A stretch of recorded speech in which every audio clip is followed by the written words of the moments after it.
There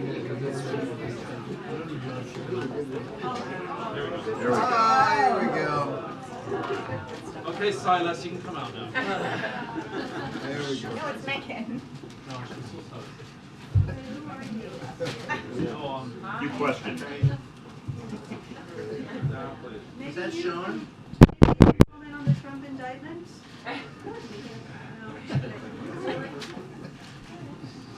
Thank you. Thanks for dropping by. Happy Easter. Do you sign? Oh, I love you Do you too. prefer carrots or sticks? Where's the chocolate? Or you want a question? Where's the chocolate? Hey, there's a question. That's it. Thank you. Thank you very much. You got it. Let's see, here's a philosophy of not letting you swallow. My daughter. No, she doesn't need it. She's 4. She doesn't really need skills. There you go. So, Karine. So that's so nice. All right, hop on out of here. Hop on out of here.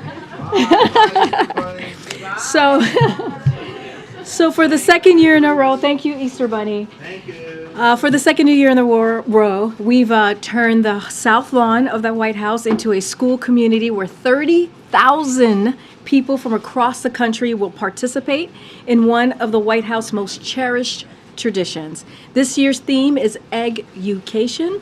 And we're reminding families that education can be fun and that it never stops. So I hope that some of you had the opportunity to get out there and hop on it. Sorry, my team wrote that. Apologies. Hop on it with your families and enjoy the beautiful, beautiful day outside. With that, so we would like to thank our Easter Bunny here. On a more serious note, today we saw another senseless act of gun violence, killed at least 4 Americans and injured at least 8 others, this time in Louisville, Kentucky.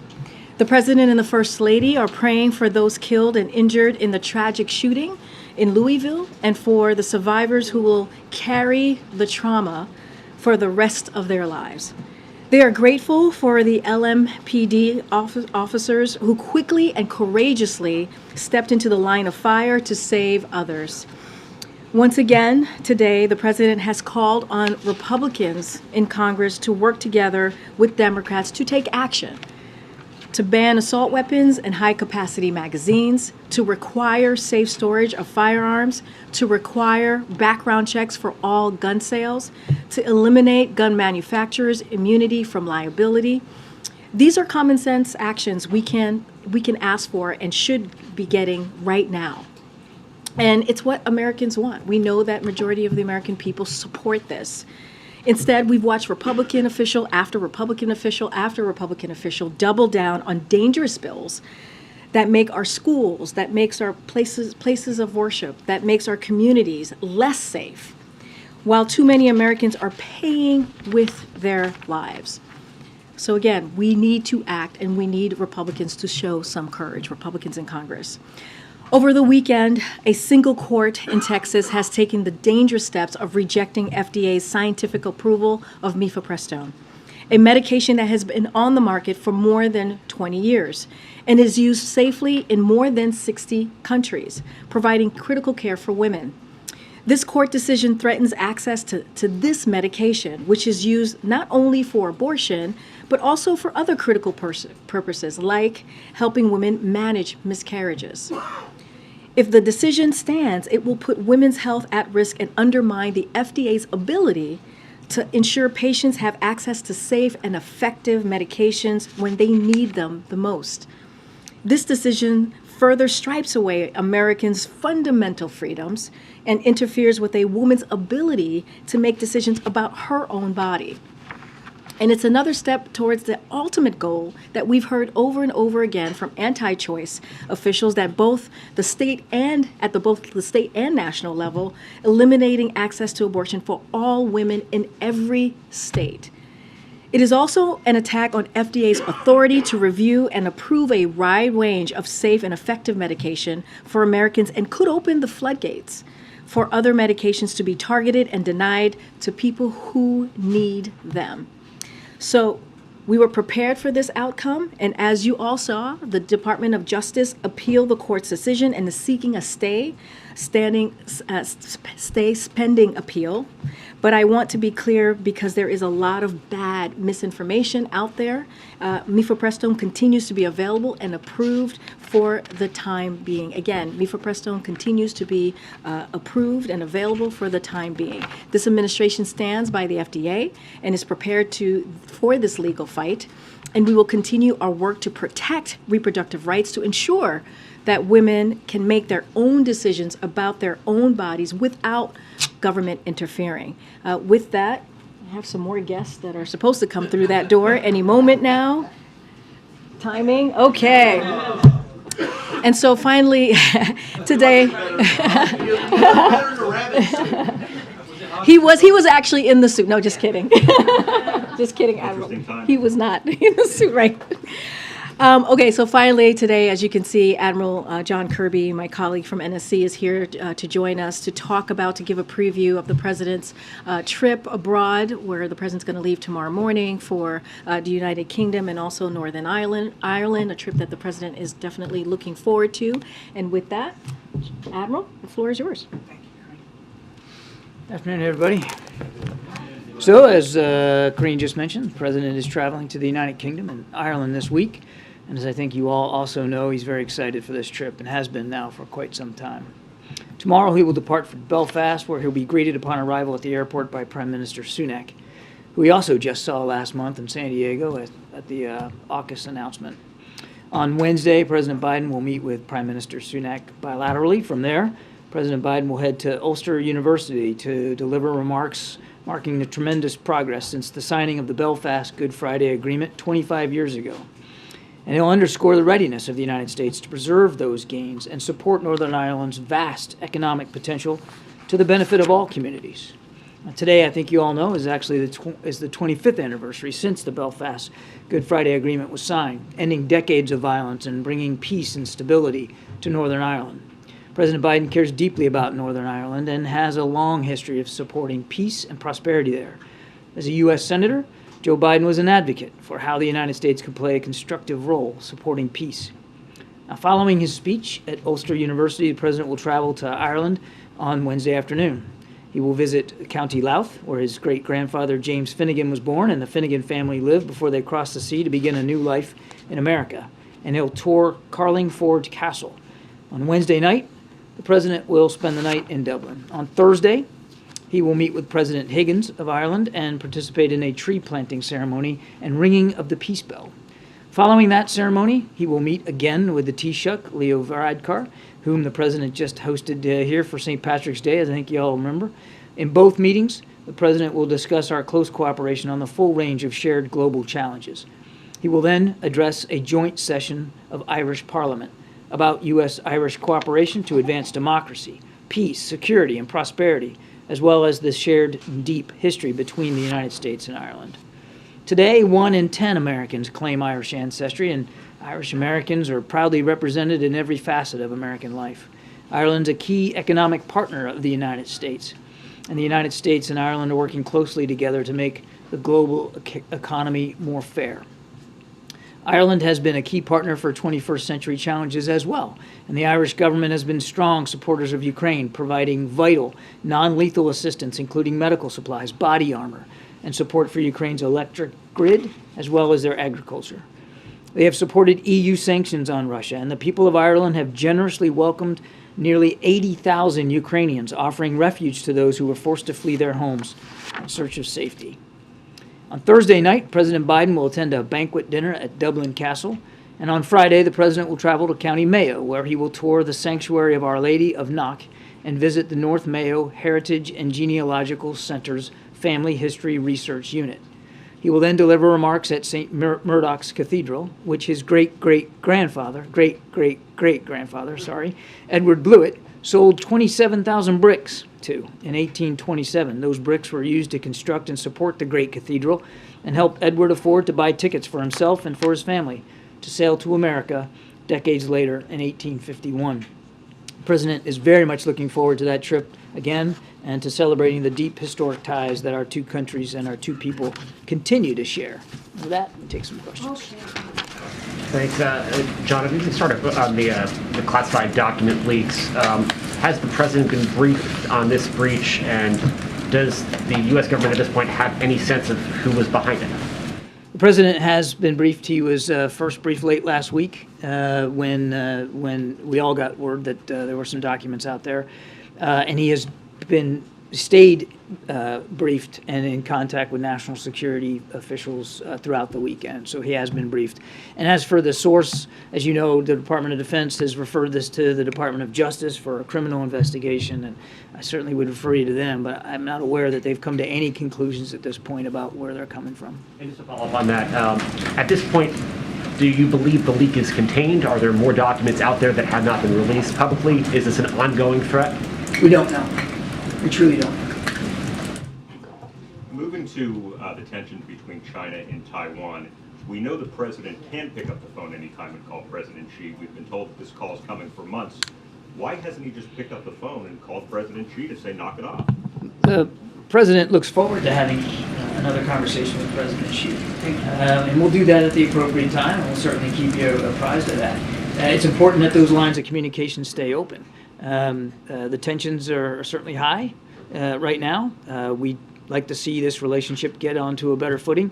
And when it's appropriate for the two leaders to talk, then that'll happen. I want to stress, that said, that we are and have been able to maintain lines of communication between our two countries, even throughout all these tensions. And in fact, we're still working to get Secretary Blinken back on a plane over to Beijing, as he was planning to do a couple of months ago. And we're in talks with the PRC about potential visits of Secretary Yellen and Secretary Raimondo, at their invitation, by the way, to talk about economic issues. And while it's not popular, would the president ever speak directly to President Tsai? I mean, would there be a conversation there, perhaps? What is his take on this meeting between House Speaker McCarthy and President Tsai? Not uncommon for presidents of Taiwan to transit the United States, as President Tsai did. It's also not uncommon for Taiwan officials, certainly at the president level, to meet with members of Congress, as President Tsai did. It's very typical. There's, again, no reason for any overreaction here. Thank you. Hello, Admiral over here. Still on Taiwan, how does the U.S. see the latest Chinese military exercises there, and is the U.S. confident that Taiwan and help from the U.S. could continue to deter China from a military, solution as they would see it? Because what they've been, their saber rattling, we call it, was a lot more than sabers, and it's more than rattling at this point. Yeah, so we're monitoring the exercises as closely as I think you might imagine. They appear to be a reaction to something that didn't need to be reacted to in my previous answer. This is not uncommon for presidents of Taiwan, and this one in particular, to transit the United States. So there was no reason to react in any way, militarily or otherwise. They also reacted rhetorically. But we're very comfortable and confident that we have in place in the region sufficient resources and capabilities to protect our national security interests in the Indo-Pacific. I would add, more specifically to your second question, there's no reason for tensions across the Taiwan Strait to devolve into any kind of conflict. Nothing's changed about our one China policy. Nothing's changed about the fact that we don't support Taiwan independence. And nothing's changed about the fact that we don't want to see the status quo changed unilaterally, and certainly not by force. Just a quick one, if I might, on Macron's visit to China. How did you react to his comments about wanting to create a third superpower and so on? Do you wish him luck? Is it just rhetoric, or is it kind of annoying to the U.S. administration? I'll let the LEC speak to President Macron's comments. We are, again, comfortable and confident in the terrific bilateral relationship we have with France, and the relationship that the president has with President Macron, and the fact that we're working together on so many different issues. And the French are stepping up in the Indo-Pacific. I mean, they're conducting naval operations even as you and I are speaking right now in the Indo-Pacific, all in keeping with a concerted effort by all of us, this vast alliance, or network of alliances and partnerships that we have, to continue to make sure that we're standing up for stability, security, prosperity, and a free and open Indo-Pacific. Thank you, Karine, and thank you, Kirby.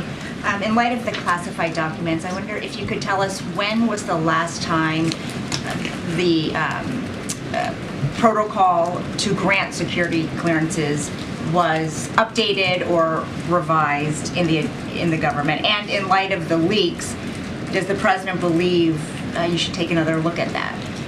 I think the Department of Defense has already started to take a look at distribution, for instance, at the Pentagon. I'll let them speak to that. I don't know the answer to your question on the protocols for who is or who is not granted security clearances. There is already in place and remains in place a very diligent, deliberate effort to manage security clearances, and sometimes we get knocked because it takes a little too long for people's clearances to get approved because the process is so careful and deliberate. I think, to your question, I think we just need to be careful right now speculating or guessing what might be behind, or who might be behind what looks like a potential leak here of classified information. So we need to let the process sort of bear itself out. So are you saying there's a question over whether this was a leak by someone who had access to the materials? I'm saying we don't know, which is why I'm going to, I think you're getting to remedies, and I understand that. We're only a couple of days into this. We need to let the Department of Justice do their job, investigate this, see what they learn. Now, again, that said, the Department of Defense has already said that they're taking a look at distribution and looking if there's changes they need to make administratively there at the Pentagon, since it appears that they have the locus of most of the documents.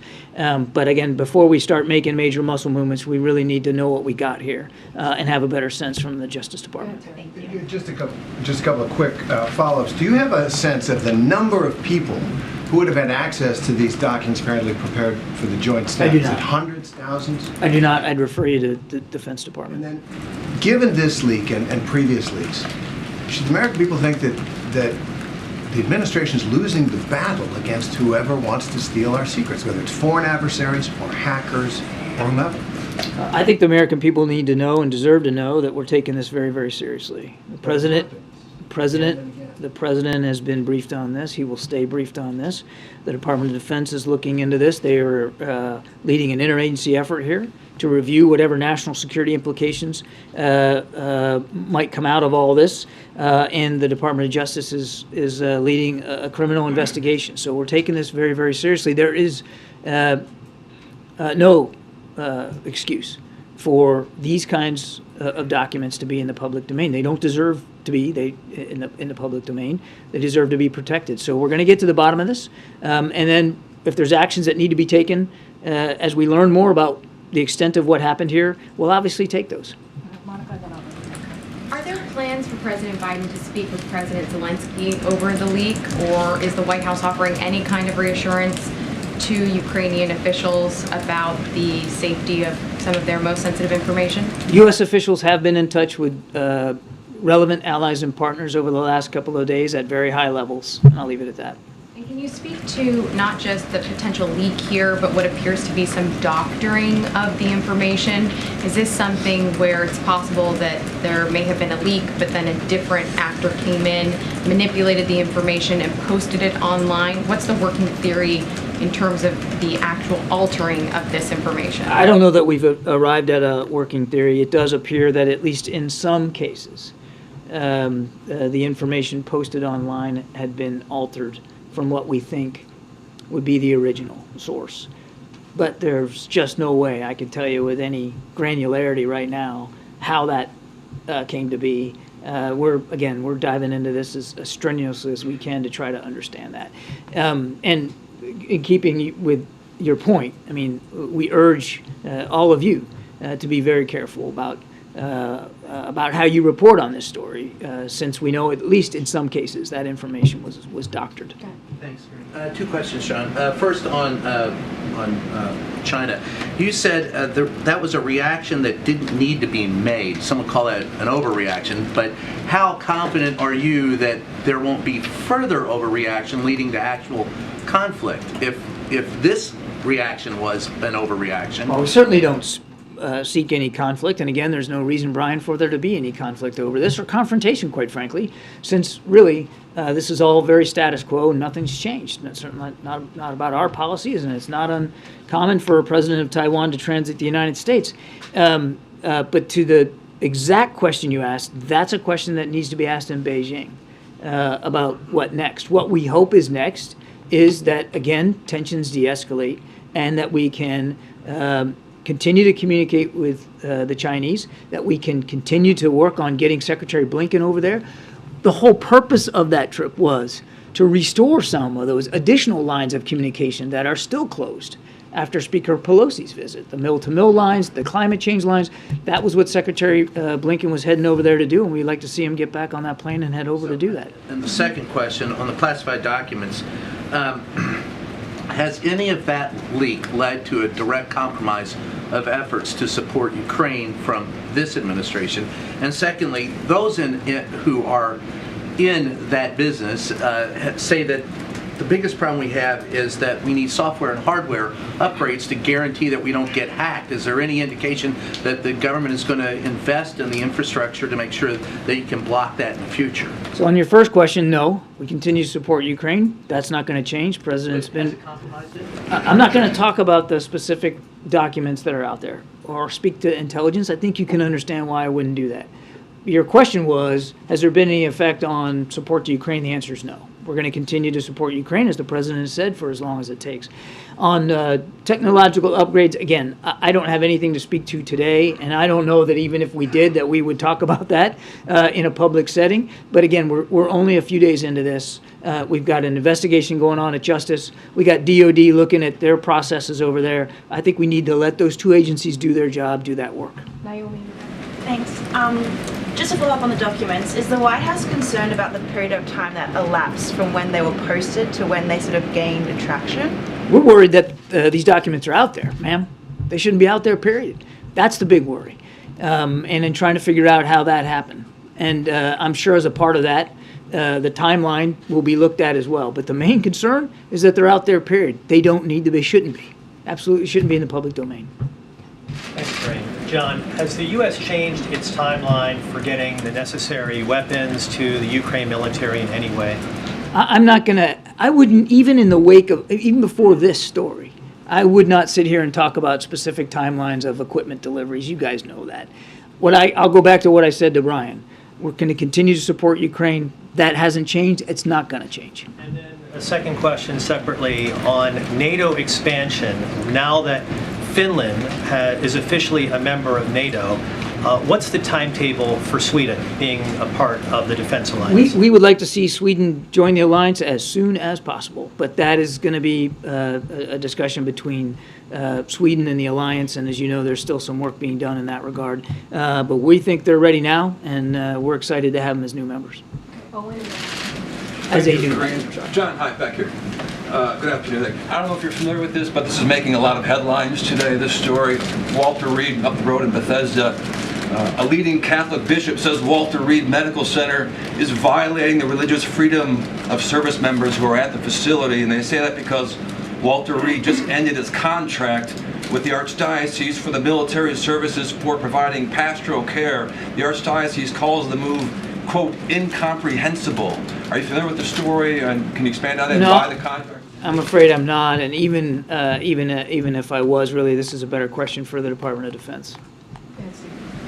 John, is it true that China refused to open their channel of communications with the Pentagon over the Taiwan issue the last several days? I can't confirm that reporting, Steve. I don't know.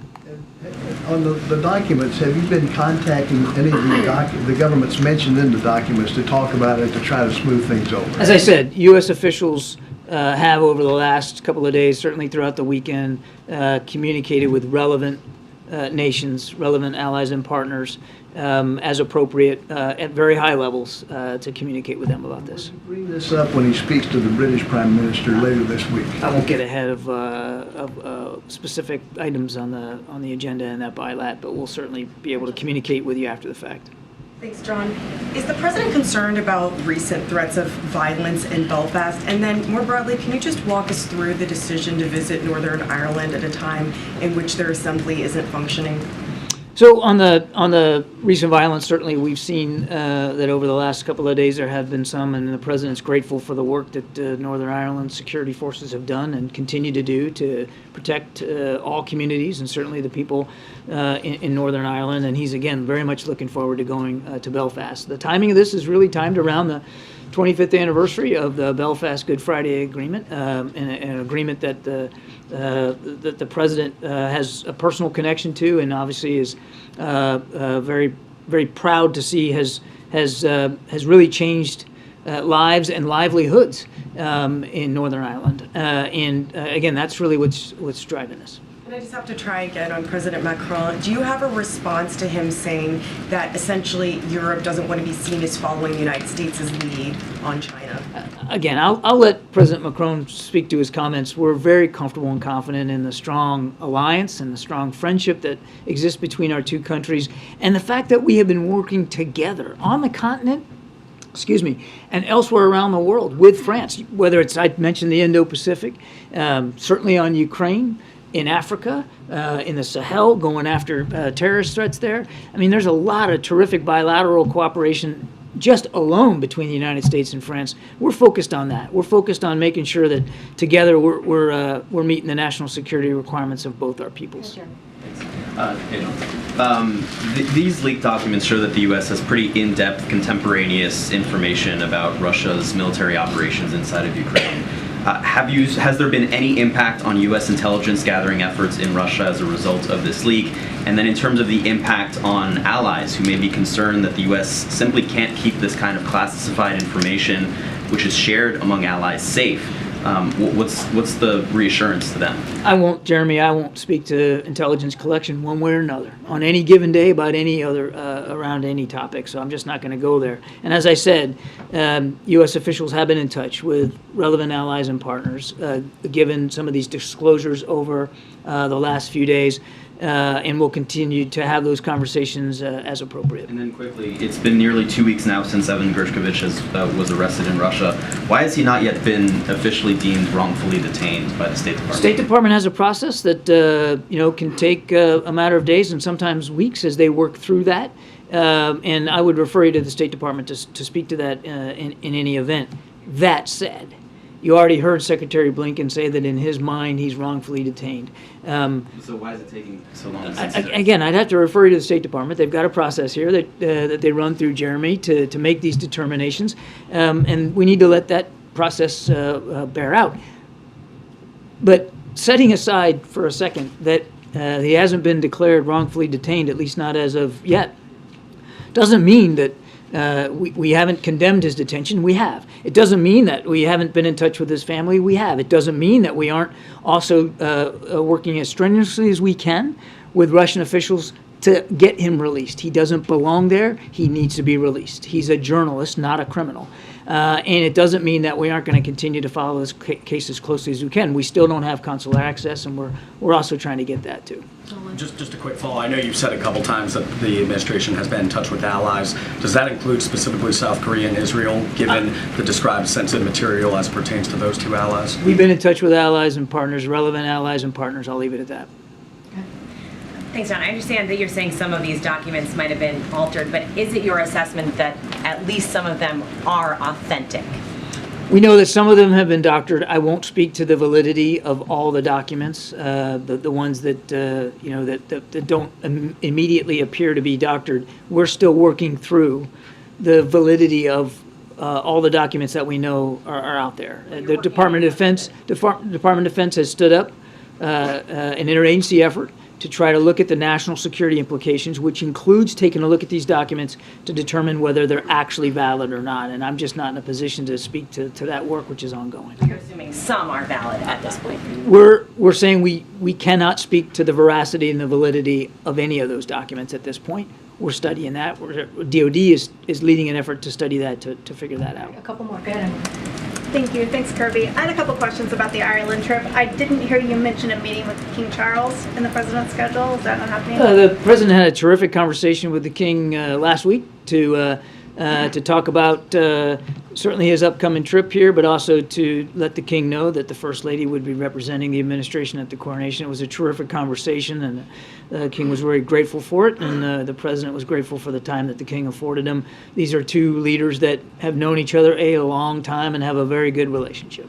And then I want to follow up again about the warnings of violence in Northern Ireland, especially these reports there's threats of terrorist attacks. Is there concerns about the president going there now? And then also, I'm curious why he is making the trip when he's making it, instead of going to the official celebration, which is around April 17th, and it's going to see President Clinton and all those leaders there. Why is President Biden making a separate trip from that? I think I already answered that one. I mean, this is really timed closer to the actual anniversary of the Belfast Good Friday agreement. And as for security concerns, we don't ever talk about security requirements of protecting the president, but the president is more than comfortable making this trip, and he's very excited to do it. Good.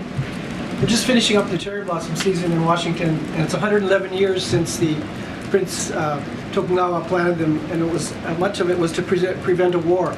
Is there a role that Japan can be playing, especially China's next door, in some of these different crises? And his grandson just took over. Is there some role that Japan can be playing in some of helping the U.S. with some of these crises, especially in terms of China?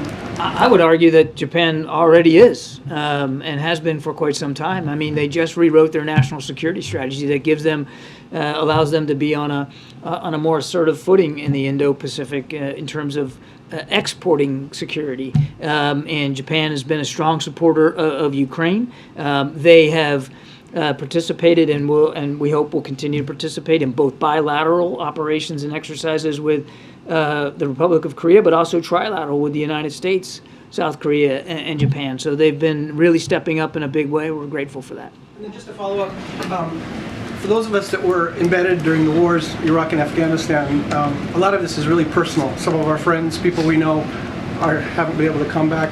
Is there an update on what's going to happen to all those that trusted us and are left behind? I'm not sure I understand what. Some of those that are still in Afghanistan that assisted us.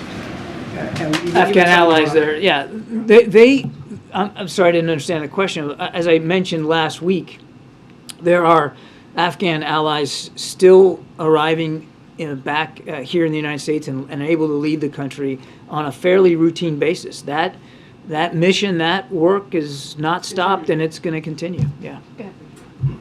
More on the documents leak, specifically about the allies. Some of them have already said that they were eagerly awaiting a sort of assessment of what happened from the United States. Is that something that the U.S. will do down the line when you guys have more information as to brief those allies who were involved in those? We will keep relevant allies and partners as informed as we can. And just a quick follow-up on Taiwan. You said that this was a reaction that didn't need to happen. Is the U.S. sort of considering changing its posture in the Indo-Pacific, looking to what happened over the past 3 days over these military drills? Is that changing in any way the U.S.'s posture in the region? No. As a matter of fact, today there are naval exercises in the Philippine Sea that the United States Navy is conducting. We're going to continue to fly and sail and operate in international waters and international airspace as required to protect our national security commitments. Again, I'd remind 5 of our 7 treaty alliances are in the Indo-Pacific region. We take those commitments very seriously. Can you lay out what the consequences will be for the people or the person responsible for the leaks of these classified information? And secondly, have you been able to gauge what their motive is just based on how they've released this information? The answer to both questions is no, I can't. There's a Justice Department investigation going on right now, a criminal investigation. I'm certainly not going to say anything that would prejudice that. And that work is just starting. So we don't know who's behind this. We don't know what the motive is. And I think, I can't remember who asked before, but we don't know what else might be out there. So we've got to let the Department of Defense run their process with the interagency and taking a look at the national security implications of it. And we got to let the Justice Department be able to pursue their investigation, again, completely unfettered, and let the facts and the evidence take them where they may, and we'll deal with it on the back end. Message to them or anybody else who's considering leaking information. This is, again, without confirming the validity of the documents, this is information that has no business in the public domain. It has no business, if you don't mind me saying, on the pages of front pages of newspapers or on television. It is not intended for public consumption, and it should not be out there. What we're going to try to do is do the best we can to figure out how this happened.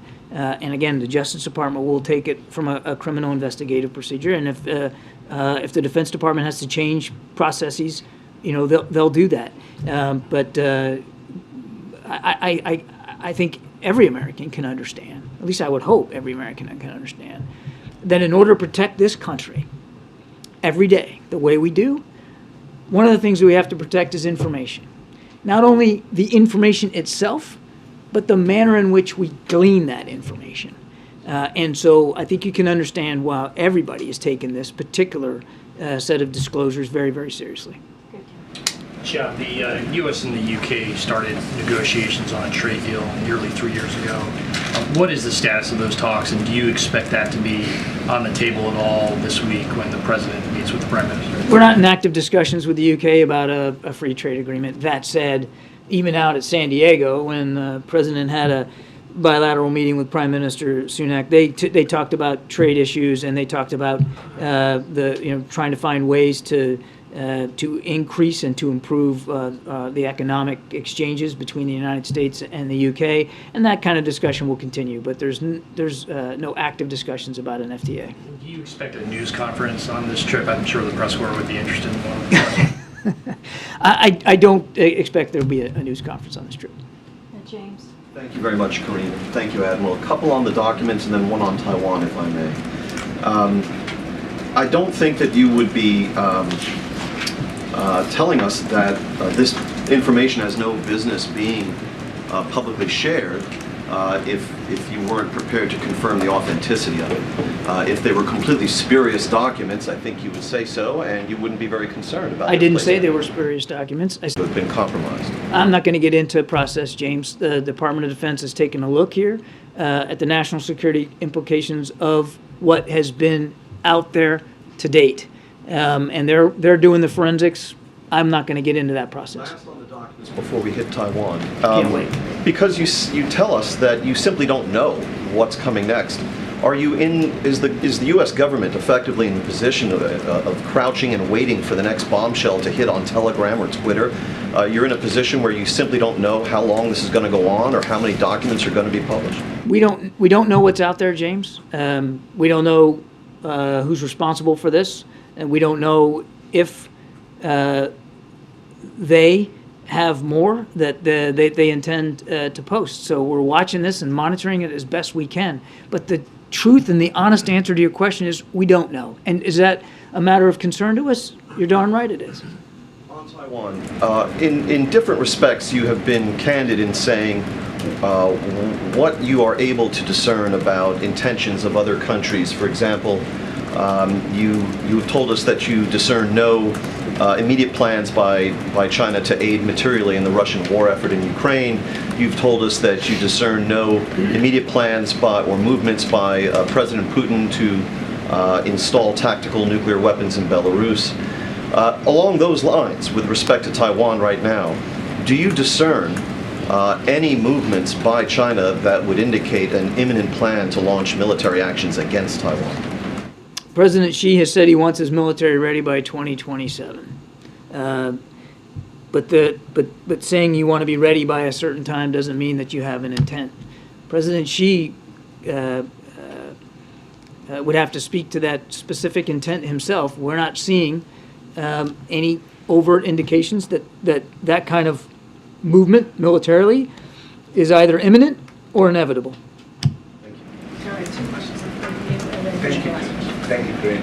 Mr. Kirby, talking about Afghanistan, when the U.S. was withdrawing, one of the closest ally of the U.S. was Pakistan. And the president did not call either the Prime Minister of Pakistan at that time, neither the weapons that many claim that around 6 billion weapons were left, neither they moved to Pakistan to be moved out. While Pakistan, one of the strongest allies which sacrificed many lives, was not taken on board, and why their services were not required. Taken on board for what? I'm not sure I follow you. For removing the U.S. citizens, for removing the Afghans who were coming to the U.S. Well, I mean, we set up a vast network of what we called lily pads to help get those evacuees to safety. And we were grateful for many countries' assistance. And without that assistance, we wouldn't have been able to do it. As for Pakistan, I think it's important to remember, they also suffered from the threats, and still do, from terrorist groups that occupy that spine between the two countries. And we continue to talk to Pakistan about those ongoing threats, about what they're facing. But there was, Pakistan was helpful in the withdrawal, and when we had to use, well, with their permission, they allowed us to move some helicopters over to Pakistan so that they could be out of harm's way. One other question, please. Former Prime Minister of Pakistan, Imran Khan, has been shot 4 bullets, and President Biden has had kind relations with international leaders for decades. He's one of the U.S. politicians who has been known for kindness among international leaders. He did not call the Prime Minister, and now the country is in a lot of turmoil as well. Is there any chance the President can bring at least all the parties, the military, the judiciary, the politicians on board so the country can be stopped from further deterioration of, Now look, we firmly believe and have for some time that a strong, stable, and secure Pakistan is good for the region. Could you just clarify, is the First Lady going on the Ireland trip? I don't have the actual traveling party here complete for you. South Korea. Thank you. Thanks, John. Thank you. Next time. Thanks. Thank you, guys. Thank you. All right, let's get going. Go ahead, Z. Sort of the Kentucky shooting. In your statement at the top of the briefing, you're critical of Republicans, but you didn't mention anything that the president wants to do, is doing himself about this. Is he at the end of his ability to do anything when it comes to gun violence in the U.S.? Is he effectively at this point powerless? Look, Zeke, as you know, and as I've talked about, the president has talked about many times, the president in his first 2 years of the administration has done more executive action than any other president when it comes to gun violence, when it comes to stemming gun violence, when it comes to protecting our communities, our schools, and so he's taken action. He has taken action over and over again. Just last month, he was on the West Coast announcing another executive action, and we are seeing from these executive actions that he signed, more than a dozen, that the Department of Justice has taken some actions and pushing forward some of the kind of provisions in those actions, especially as you look at red flag laws and those types of programs. More than $300 million went to about 49 states and territories to put that into place in those states. So there is actions that we have taken. The thing is, the president cannot do it alone. You know this. There is a legislative process that needs to happen, and Congress needs to act. And I listed out to ban assault weapons. Yes, the president mentions that over and over again. And high-capacity magazines, require safe storage of firearms, require background checks for all gun safeties, eliminate gun manufacturers' immunity from liability. Those are the things that need legislative actions. And so he cannot do it alone. And so we need Congress to act. And if you think about assault weapons ban, we know when the president was involved in 1994 to get that done, we saw gun violence go down, and when it sunset 10 years later, it went back up. So we know what could work, and that's why you continue to hear the president calling on Congress to take action. So but you're not announcing new actions now, and is the sense the president's done everything that he can himself? Well, the president is always going to find ways, so is his team. Here, we have the Domestic Policy Council, you have other offices here at the White House, you have the Department of Justice. We're always going to find and figure out ways that we can take another step outside of all of the historic steps that this president has taken to announce another way to protect communities. But the president has done the work. Now we need Congress to act. And just to follow up Ken's question to Kirby before about the press conference on this trip, 4-day trip to 2 countries, why can't the president take questions from the press? Right now, we just don't have anything on the books for a press conference at this moment. The president always loves to take your questions, shouted questions. Look, when it comes to these types of events, as you know, being the president of at one point of the association, these are relationships that we have, right, with these countries. So when it comes to 2+2s or anything like that, clearly that is not just on us, that is also on the country that we're visiting. But as far as a standalone press conference, I just don't have anything to share at this time. Beyond seeking a stay, how do you plan to respond to the abortion movement? So look, I don't want to get ahead of the courts here. As you know, that's something that we're very mindful of. The Department of Justice, we're quick to act, as you know, as you mentioned, the stay, and we're going to continue to move forward in that fashion. It probably is going to go up to the Supreme Court, which we feel pretty confident that we're going to win. But we're going to be very clear here. And I talked about this at the beginning, the misinformation that's out there. Mifepristone is still very much available, very much available right now for women who need it or providers who need it at this time. And so, look, this is a president and an administration that's going to continue to fight to make sure that women have the health care that they need, to make sure that they make their own decision when it comes to their own body. And I also mentioned this too. This is what we're seeing currently right now.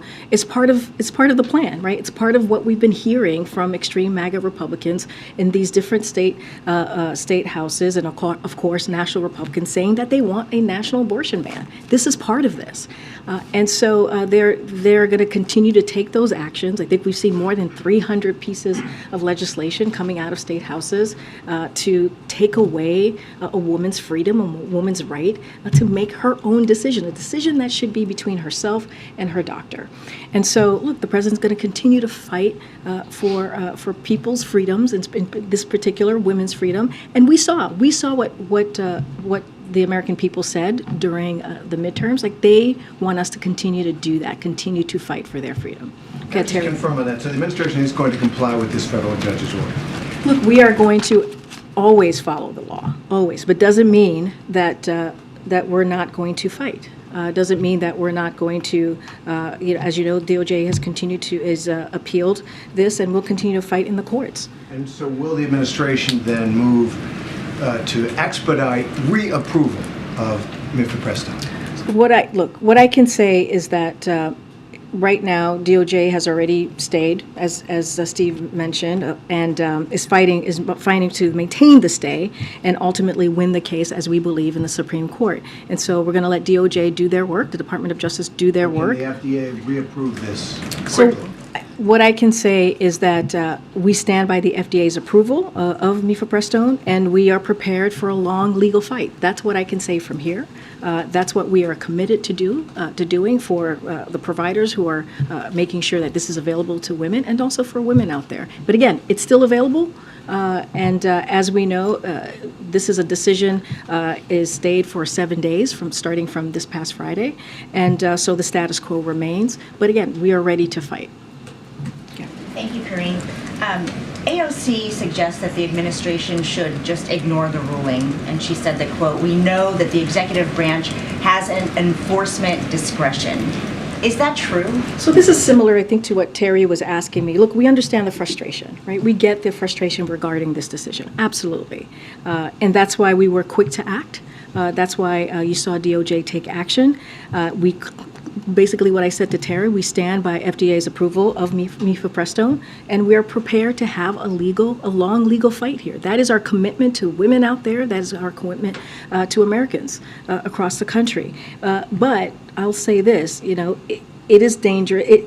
But as a precedent, as a dangerous precedent is set for a court to set aside the FDA's expert judgment regarding a drug safety and efficacy, it would also set a dangerous precedent for this administration to disregard, right, a binding decision. So that's what I'm getting to. But again, we are ready to fight. This is going to be a long fight. We understand this. We stand by FDA's approval of mifepristone. This is a pill that's been around for more than 20 years. I believe 22 years. It's been used in 60 countries. So of course, this is something that we approve and we stand by FDA. Just to be clear, for people watching at home who are listening to progressives saying, you know, the administration actually has an enforcement discretion and they could ignore this, you disagree with that? So what I'm saying is there is a process in place for appealing this type of decision, and we will pursue that process vigorously. That's what the American people can count on from the Biden-Harris administration, and do everything that we can to prevail in the courts. That's the commitment that we have. Okay. And to follow up on Zeke, you mentioned that the decision whether to hold a 2x2 here at the White House is made by both the administration as well as the visiting party. But is the decision whether to have a press conference abroad in Ireland a unilateral decision, or are the Irish weighing in on that too? No, I think I was very clear. I said when it comes to a press conference, standalone press conference, which does not include the country, we just don't have a decision. Well, we're just not going to happen. It's not in the books to happen on this trip. It's your decision alone, right? The Irish aren't weighing. I mean, if it's a press conference that the president is leading on his own, yes, it's a standalone. That's why I said a standalone press conference that is not happening on this trip. I'm just not hearing a reason why you're not having one then, because to not have one here, you're saying it's because it's not just up to us? No, I didn't say that. I said when it comes to a 2+2, regardless if we're away or regardless if the country's coming here, we do have, that is a discussion that we have with the country, right? That is a conversation that's had, and we do not do that unilaterally. So I was making a comparison. I was laying out that process, which I know every time a head of state visits, or even if we go to another country, this question comes up of a 2+2. And so I was just laying out the process, as I've done many times at this podium. I'm just saying at this time, we do not have a press conference, a standalone press conference for this president. I know that it is of interest. I'm just giving you the answer on that. Go ahead, Mom. Karine, did the White House ask HHS Secretary Becerra to clarify his comments on possibly ignoring the Texas order and saying everything is on the table when he was on the Sunday shows yesterday? I believe they put out a statement. HHS put out a statement making that clear that the administration is not going to ignore a ruling. So I'm going to just point you to the statement from HHS. And then, to be clear, you also mentioned you expect this could go up to the Supreme Court. Are you suggesting that the White House supports the Department of Justice seeking an emergency appeal with the Supreme Court now while it is still trying to get it blocked? I'm not suggesting that. I'm just saying ultimately we believe we can win if this case in the Supreme Court, if necessary. But this is something that the Department of Justice certainly is going to go through their process. What we're saying is we're prepared for a long legal fight, and that's the promise that we can make to women, millions of women across the country right now. And can you share what, if anything, Vice President Harris is doing on this issue today or in the coming days, given her work on abortion? I think you'll continue to hear from the Vice President on this issue. This is an issue that's very important to her. She has been very vocal on what's currently happening, on especially when you see extreme Republicans continuing to want to take away the rights of women when they make this important decision, about their own body. I've mentioned the 300 plus pieces of legislation that has come out of state houses. She's been very vocal. She's been steadfast on this,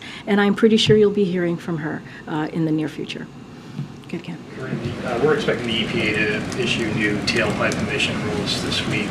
How do you expect those to go beyond some of the targets the president has made for getting new electric vehicles out in the open? And also just how does he balance this need of having tougher emissions on one hand while the possibility that this will raise costs for consumers? So look, I'm certainly not going to get ahead of an ongoing policy process, want to be careful here. But look, when it comes to climate crisis, it requires ambitious actions.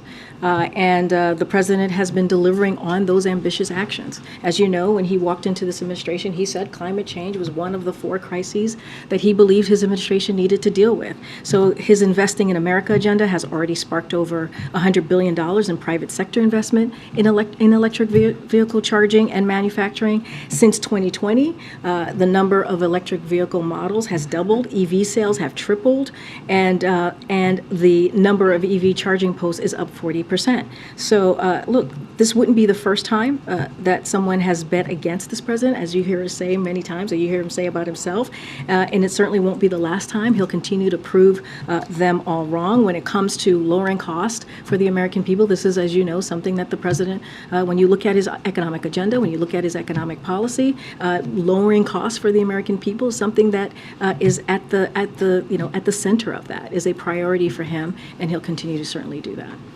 Go ahead, Mark. Thanks. Karine, just as we sit here, we just now have another notice that there was another shooting in Louisville with 1 injured and 1 dead unrelated. Yeah. These two, let me drill down a little bit on what you've said. I know the administration has taken action the most that it can, but has the action this administration has taken regarding gun violence in this country included speaking to members of the GOP, inviting them up here to discuss the issue with other legislative leaders? What exactly has, because as you well know, the president has a great reputation for making deals. He did it with the bipartisan infrastructure deal. So what has he done specifically? So, look, Brian, first of all, as you know, I have not seen those reportings, so I know if that certainly is the case, certainly I want to say our hearts go out to the injured and their families. And so again, another devastating day of shootings that we're seeing in our communities. And this is why we continue to call on Congress, Republicans in Congress, to take action. This is not okay. Our communities need to be safer. I'm going to get to your question. Our communities need to be safer. Our schools need to be safe. There's no reason that kids should be going to school and teachers should be teaching at schools and be worried about their safety, be worried about an active shooter coming into their school. There should be no reason why places of worship should be concerned about that as they're praying, as they're in their, again, place of worship. And so this is devastating. This is devastating to hear, and we need to see some courage. I'm going to keep saying that because that's what we need to see from Republicans in Congress. Now, to your question, there was a bipartisan piece of legislation that was passed just this past summer on gun violence, and it was called the Safer Communities Act, as you know. And so that was something, because of this president, because of this administration, was able to bring both sides together, the other side in particular, to come up with this piece of legislation that is now into law clearly. And it was the first major piece of legislation on this issue that we had seen in 30 years. And so that is something that the president was able to do. But as grateful as he was to both Democrats and Republicans for that piece of legislation, we need to do more. And he's going to continue to do that. And to your other part of your question, look, we have our White House offices here, including the Legislative Affairs Office, who's continuing to have conversations with members of Congress. I don't have anything to read out on particular conversations on any issues, but there are tons of issues, as you know, that we are always having conversations about when it comes to Congress. But look, we've taken action. This is a president has taken historic actions on this issue. He's not sat back. He's not put his feet on the table and let the issue pass him by. He's taken action. Is he inviting him up But here? he has. He has. We were able to do a bipartisan piece of legislation. Look, we have done the work. There's a bipartisan piece of legislation that was signed into law by this president this past summer, and he has done a historic amount of work, even recently, just when the last time he visited the West Coast, to deal with this issue, to deal with this very issue. I'm going to keep going. Finally, anytime he'd like to show up here in this room, I'm sure all of us, I can speak for all of us, saying we'd welcome him here at any time. I understand. Go ahead. There have been several questions about presidential travel. Yeah. About 5 weeks ago, President Biden said that he would be going to East Palestine, Ohio at some point.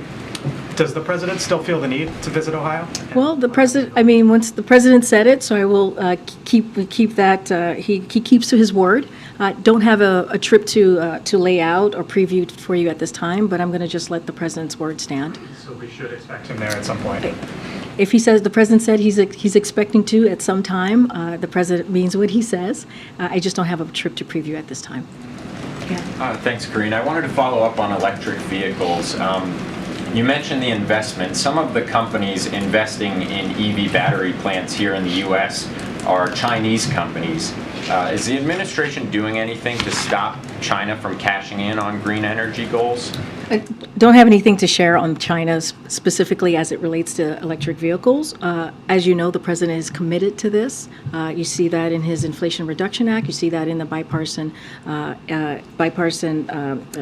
infrastructure law, which is very keyed in on making sure that his agenda on dealing with climate crisis is dealt with.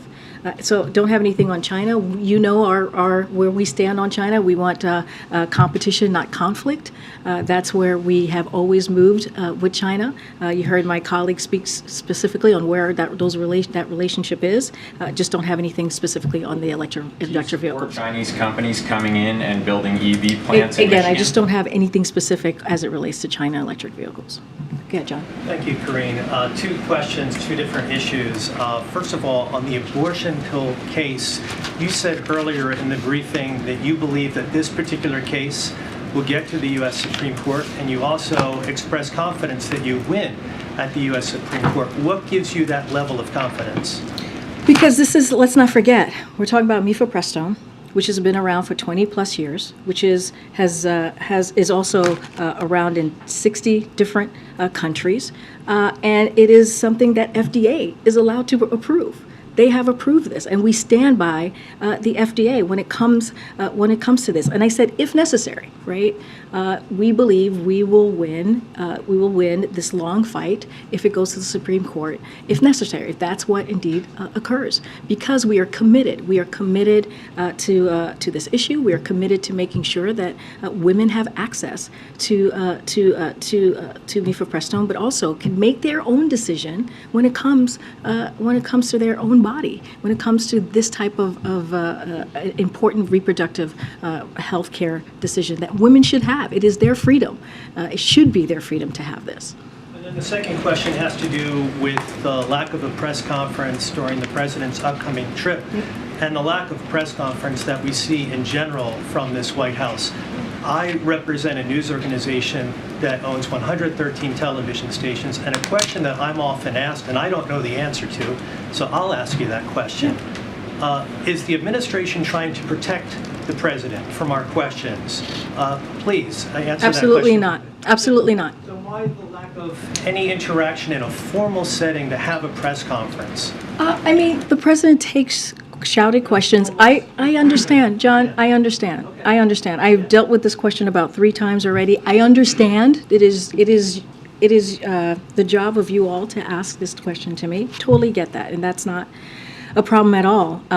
But certainly, the president many times has stood in front of all of you, has taken questions on his own, because he wanted to see what was all on your minds. He wanted to see what the questions you all were going to ask him, and he wanted to answer them directly. That has happened multiple times, many times during this administration, and that will certainly continue to be. When it comes to a formal press conference, I don't have anything to share with you at this time. Just one last thing, Yeah, just to button it up. You recognize that as it relates to prior administrations, the president's predecessor, President Obama, President George W. Bush. I've been here long enough to have covered President Bill Clinton. This is not the norm. The norm is we do get an opportunity to ask the questions to the president about domestic and foreign policy issues in a formal setting at some point. And you choose that point, but we haven't had that opportunity in quite some time.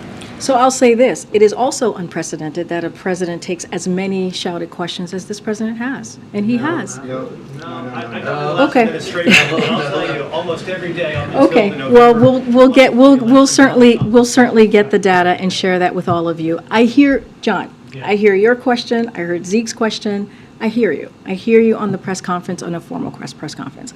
We get this probably every couple of months when you guys ask us about a formal press conference. I don't have anything to share with all of you at this time, and I'll just leave it there. Okay, Jeremy. Thanks, Karine. A few moments ago, you reiterated the president's support for an assault weapons ban, but in his statement this afternoon, the president called for safe storage of firearms, universal background checks, and eliminating liability protections for gun manufacturers. Was that an intentional omission of the assault weapons ban, or is that a shift in strategy? Not a shift in strategy at all. We were just being mindful to the incoming information that was currently coming in from Louisville, and so at the time we didn't know what was exactly, we didn't have all the information. So we just wanted to be mindful to that specific event, if you will, in Louisville. But that our commitment and our calling out for the ban of assault weapons has not changed. And in that statement, the president lays out the pretty dire consequences of inaction, talking in particular about Republicans. We hear from the president when these shootings happen, obviously. But does the president feel that he has made full use of the bully pulpit to match the dire consequences that he's warning of? I mean, is there not more that he could be doing to lobby Republicans to bring this issue to the fore every day? I would say this, Jeremy, anytime the president uses the bully pulpit, he is talking directly to the American people, and I would say directly to Congress as well. This is a president that has been committed to this issue, not just as president, but as vice president and also as senator. He talked about the 1994, the assault weapons ban that he led on, and what we saw, the data that came from there, and what we saw in those 10 years before it sunset. And so I've said this many times before today in this briefing room, and I'll say it again. This is a president that has taken historic actions when it comes to gun violence and protecting communities and really dealing with an issue that is an epidemic. Sadly, when we saw the shooting in Nashville, he spoke on it about 3 times on that issue. And I would easily argue when the president speaks, people listen and want to hear what he has to say. Does he feel he's doing the most he possibly can? I think when you've made taken historic action on an issue from the executive, this executive branch, and trying to telling your teams to do everything that you can to figure out what else can be done. That is a president that is active, that is taking action, and you know, there's a legislative process to this. We need Congress to take action, and that's where we are. Charlotte, I forgot about you, Charlotte. I'm so sorry. Yeah, really quickly, and then we have a guest. So what kind of guidance has the White House been providing to states and to medical providers in the wake of this ruling on mifepristone? And what is your message generally to women around the country, to medical providers who may not be sure what the future of this drug is and may have concerns? Look, what we have said, taking your last question first, is what we have said is reproductive rights is a fundamental freedom. It is a fundamental right, and it is a medical decision that should be made between a woman, and her doctor, without government interference. Again, without government interference. And so we've been clear about that. A vast majority of Americans agree with us. We saw the outcomes of the midterms, but again, Republicans and officials, I've said this over and over again, in the State House across the country have introduced more than 300 bills restricting abortion so far this year alone. So what we have done is we're coordinating with state leaders who are fighting to protect reproductive rights, and we'll continue to do that as we're going through this fight. Okay, Charlotte, we have Charlotte in the room here from Kidscope Media. Welcome, Charlotte. I know you have a question for me. First off, thank you for hearing my question. And recently, the number of children with mental health issues is on the rise. How is the White House positioned to help specifically kids?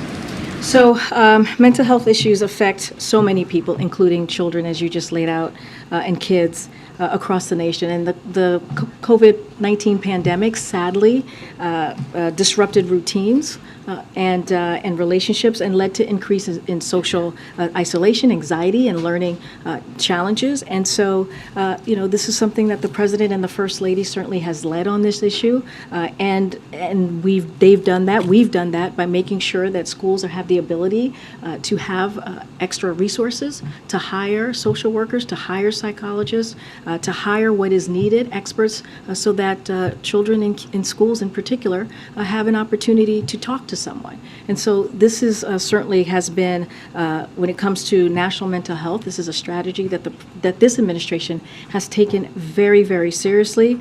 And he believes that, making sure that a kid's mental health and they have the services that they need is important. And it's okay to ask for help. It is okay. It is not weakness to ask for help. And so that's why we've put together this help hotline called 988. And we are telling, we're telling people, if you are having a hard time and you need someone to talk to, call 988. You can call them, you can text them, and there are experts who are going to be there to help you. And so and it's 24 hours, 7 days a week. This is such a critical question and important issue, so thank you so much for asking the question, Charlotte. Thanks, Karine. Picking up on what Jeremy was asking, a couple questions. One, when did the president find out about the Louisville shooting? He found out this afternoon or late morning. So before or after the Easter egg roll? I don't remember the exact timing, but he was certainly briefed on this by his senior staff. I can't tell you exactly the timing because it's been a wild day. And has he reached out today to Mitch McConnell or Rand Paul or any other members of the Kentucky delegation? As you know, this is a president that regularly reaches out to leaders and elected officials and in the state. I just don't have anything to read out to you as far as any calls that have been made, but certainly the president was briefed earlier today. I just don't have a specific time to outline. And you're not aware of whether he's spoken to any other Republican lawmakers, considering he also raised the issue of Republicans in Congress need to act? Totally understand the question. I just don't have anything to read out to you at this time. And lastly, do you have an update on when the president might visit Nashville, where another mass shooting recently occurred? Well, as you know, the First Lady went to Nashville for the vigil, and she clearly represented the administration and offered her condolences and support from the administration to the community and to the families that lost their 3 kids and 3 administrators. A very, very sad, horrific day. And as you know, this is a president that has visited many communities. You think about Uvalde and those 19 kids and 2 adults that were murdered. You think about Buffalo and at the grocery store when everyday people just on a Saturday doing things that many of us do on a Saturday, go shopping, and they were gunned down, and he visited there with the First Lady. And so don't have a trip to read out to you, but again, the First Lady was there just days after the shooting and offered her condolences and prayed with the family and supported the community while she was there on behalf of the administration. Thanks, Karine. All right, everybody. Gosh, I'll see you on the road. Thank you, everyone. Thank you. Thank you.